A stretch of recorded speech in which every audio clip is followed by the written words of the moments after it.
মদিনার আকাশ তখন গোধূলির শেষ আলোতে রাঙা হয়ে আছে।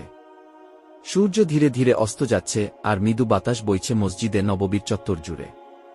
সাহাবীরা তখন মাগরিবের নামাজ শেষ করে নবীজি এর চারপাশে বসেছেন। এমন সময় মসজিদের দরজা দিয়ে প্রবেশ করলেন মহানবী হজরত মুহাম্মদ সাল্লাল্লাহু আলাইহিসসাল্লাম। তার চেহারায় এক ধরনের অস্থিরতা লক্ষ্য করা গেল। সাধারণত তিনি যখন সাহাবীদের মাঝে আসতেন তার মুখে প্রশান্তির আভা ফুটে থাকত, কিন্তু আজ কিছু একটা যেন তাকে গভীরভাবে ভাবিয়ে তুলেছে। তিনি ধীরে ধীরে এসে তার আসনে বসলেন। চারপাশে একটি চাপা নীরবতা নেমে এল। সাহাবীরা অপেক্ষা করছিলেন নবীজি সাল্লাল্লাহু আলাইহিসসাল্লাম কিছু বলবেন।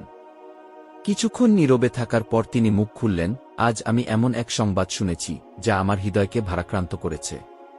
সাহাবীরা আরও মনোযোগী হলেন। নবীজি সাল্লাল্লাহু আলাইহিসসাল্লাম গভীর বেদনাভরা কণ্ঠে বললেন, মক্কার এক বিধবা মহিলা তার ছোট শিশুকে কোলে নিয়ে রাস্তার পাশে পড়েছিল, অনাহারে, অভুক্ত। তার শরীরে শক্তি নেই, তার চোখে নিস্তেজতা। শিশুটির মুখেও কোনো প্রাণ নেই। তারা দিনের পর দিন না খেয়ে থেকেছে, অথচ আমাদের কেউ তা জানতে পারেনি। এই কথা শুনে মসজিদে উপস্থিত সাহাবীরা স্তব্ধ হয়ে গেলেন। কিভাবে এমন একটি ঘটনা ঘটতে পারে?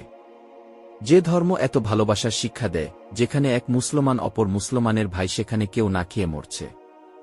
নবীজি সাল্লাল্লাহু আলাইহিসসাল্লাম এর দৃষ্টি এবার তার সবচেয়ে প্রিয় সঙ্গী আবু বকর রাদিয়াল্লাহু তাআলা আনহুর দিকে গেল। আবু বকর রাদিয়াল্লাহু তাআলা আনহু তখন মাথা নিচু করে বসে আছেন। তার চোখে অশ্রু, তার কপালে চিন্তার রেখা। তিনি নীরবে কাঁদছেন, যেন নবীজি সাল্লাল্লাহু আলাইহিসসাল্লাম এই কথাগুলো তার হৃদয়কে বিদীর্ণ করে দিয়েছে। নবীজি সাল্লাল্লাহু আলাইহিসসাল্লাম ধীরে ধীরে বললেন, আবু বকর, তুমি কাঁদছ কেন? আবু বকর রাদিয়াল্লাহু তাআলা আনহু চোখের পানি মুছতে মুছতে বললেন, ইয়া রাসূলুল্লাহ, আমি কাঁদছি কারণ আমি এতদিন জানতাম না আমাদের ভাই বোনদের কেউ এভাবে অনাহারে কষ্ট পাচ্ছে। যদি আমি আগে জানতে পারতাম, আমি কখনো তাদের এভাবে থাকতে দিতাম না। আবু বকর রাদিয়াল্লাহু তাআলা আনহু এবার উঠে দাঁড়ালেন। দ্বিকণ্ঠে বললেন, ইয়া রাসূলুল্লাহ, আপনি চিন্তা করবেন না। আমি নিজে গিয়ে খোঁজ নেব এবং এই অসহায় মহিলার জন্য যা কিছু প্রয়োজন তা আমি নিয়ে আসব। এই কথা বলেই তিনি দেরি না করে মসজিদ থেকে বেরিয়ে গেলেন। তার সঙ্গে ওমর রাদিয়াল্লাহু তাআলা আনহুকেও নিলেন। রাত তখন গভীর, চারপাশে ধীরে ধীরে নীরবতা নেমে আসছে। কিন্তু তাদের মনে কোনো ক্লান্তি নেই। মক্কা তখনও এক কঠিন জায়গা, যেখানে মুসলমানদের প্রতি বৈরী মনোভাব ছিল প্রবল। আবু বকর রাদিয়াল্লাহু তাআলা আনহু ও ওমর রাদিয়াল্লাহু তাআলা আনহু সাবধানে পথ চলতে থাকলেন। অনেক খোঁজাখুঁজির পর একসময় তারা রাস্তার পাশে এক বিধবা মহিলাকে বসে থাকতে দেখলেন। তিনি খুবই দুর্বল। তার শরীর যেন এক কাঠামো মাত্র, হাড়গুলো স্পষ্ট বোঝা যাচ্ছে। তার কোলে একটি শিশু শুয়ে আছে, সম্পূর্ণ নিস্তেজ। বুকের দুধের অভাবে শিশুটি কাঁদতেও পারছে না, শুধু একবার চোখ খুলে মায়ের দিকে তাকাচ্ছে, যেন শেষ আশাটুকুও নিঃশেষ হয়ে গেছে।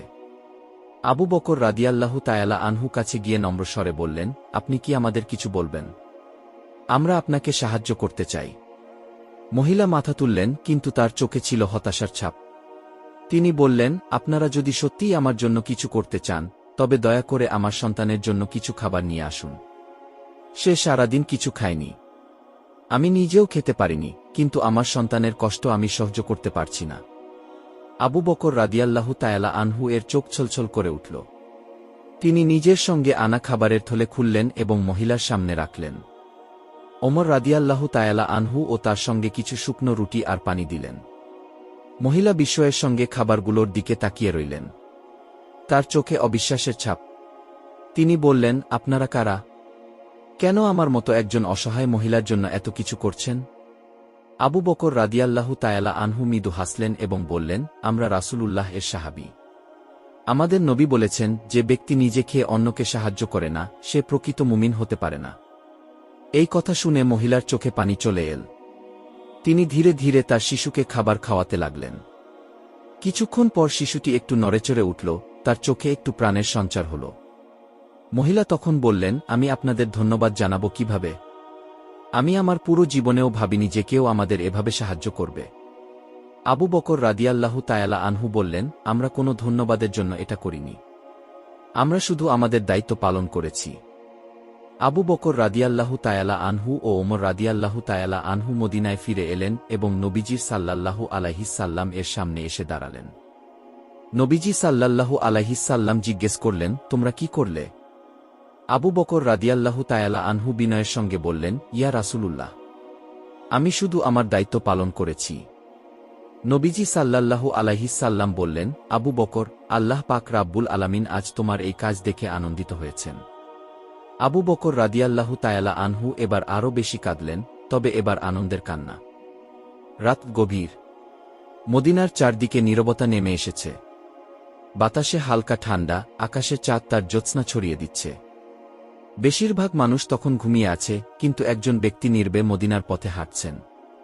তিনি সাধারণ পোশাক পরিহিত, হাতে একটি লাঠি, মাথায় বিনয় নত। তিনি ছিলেন ইসলামের দ্বিতীয় খলিফা উমর ইবন খাত্তাব রাদিয়াল্লাহু তাআলা আনহু। তিনি রাতের অন্ধকারে প্রায়ই মদিনার অলিগলিতে ঘুরে বেড়াতেন। তার অভ্যাস ছিল নিজের চোখে উম্মতের অবস্থা দেখা, শাসনকাজ ঠিকমতো চলছে কিনা তা যাচাই করা। এমন সময় তিনি একটি দূরবর্তী জায়গা থেকে এক নারীর কান্নার আওয়াজ শুনতে পেলেন। তিনি থমকে দাঁড়ালেন। কান পেতে শুনলেন, সেই কান্নার সঙ্গে ছোট ছোট বাচ্চার কান্নার শব্দ আসছে। কৌতূহলী হয়ে তিনি আস্তে আস্তে সেই ঘরের দিকে এগোলেন। ঘরের ভেতর থেকে আসা দৃশ্য দেখে উমর রাদিয়াল্লাহু তাআলা আনহু এর হৃদয় কেঁপে উঠল। একজন বিধবা মহিলা চুলায় একটি হাঁড়ি বসিয়ে কিছু একটা রান্না করার ভান করছেন, আর তার আশেপাশে 3টি শিশু ক্ষুধার্ত অবস্থায় কাঁদছে। শিশুরা বারবার মায়ের কাছে গিয়ে বলছে, আম্মা, আমরা খুব ক্ষুধার্ত, কিছু খেতে দাও। কিন্তু মা নিরুত্তর। তিনি কেবল হাঁড়ির ভেতর কাঠি দিয়ে নাড়ছেন আর চোখের জল ফেলছেন। উমর রাদিয়াল্লাহু তাআলা আনহু ধীরে ধীরে ঘরের দরজার কাছে গিয়ে বললেন, হে আল্লাহর বান্দি, তুমি কি রান্না করছ? মহিলা দরজার কাছে এসে দেখলেন, সামনে দাঁড়িয়ে থাকা ব্যক্তি সাধারণ কোনো পথচারী মনে হচ্ছে। তিনি চিনতে পারেননি যে এই মানুষটি আসলে মুসলিম বিশ্বের শাসক। মহিলা দীর্ঘশ্বাস ফেলে বললেন, আমি কিছুই রান্না করছি না। এই হাঁড়ির ভেতর শুধু পানি আর কিছু পাথর আছে।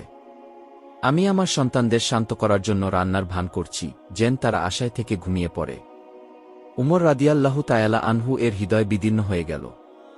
তিনি হতবাক হয়ে বললেন, তাহলে তুমি আমাদের শাসকের কাছে অভিযোগ করো না কেন? মহিলা হতাশার সঙ্গে বললেন, উমর তো জানেই না আমরা কেমন কষ্টে আছি। এই কথা শুনে উমর রাদিয়াল্লাহু তাআলা আনহু থেমে গেলেন। তার চোখে পানি চলে এলো। উমর রাদিয়াল্লাহু তাআলা আনহু কোনো কথা না বলে দ্রুত ফিরে গেলেন বায়তুল মালের সরকারি খাদ্যভাণ্ডার দিকে। তিনি নিজ হাতে একটি বড় বস্তা ভরে নিলেন। এর মধ্যে ছিল খেজুর, আটাসহ প্রয়োজনীয় খাদ্য সামগ্রী।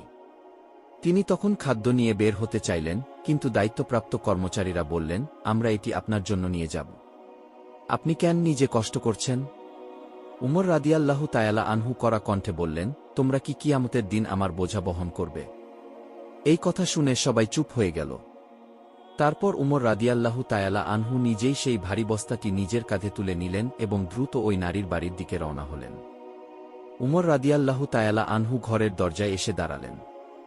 তিনি নিজ হাতে খাবারের বস্তাটি নামিয়ে রাখলেন এবং বললেন, ওহে বোন, তোমার জন্য খাবার নিয়ে এসেছি। মহিলা হতবাক হয়ে গেলেন। তিনি দেখলেন, এই সাধারণ পথিকটি নিজ হাতে চুলা ধরিয়ে খাবার রান্না করছেন।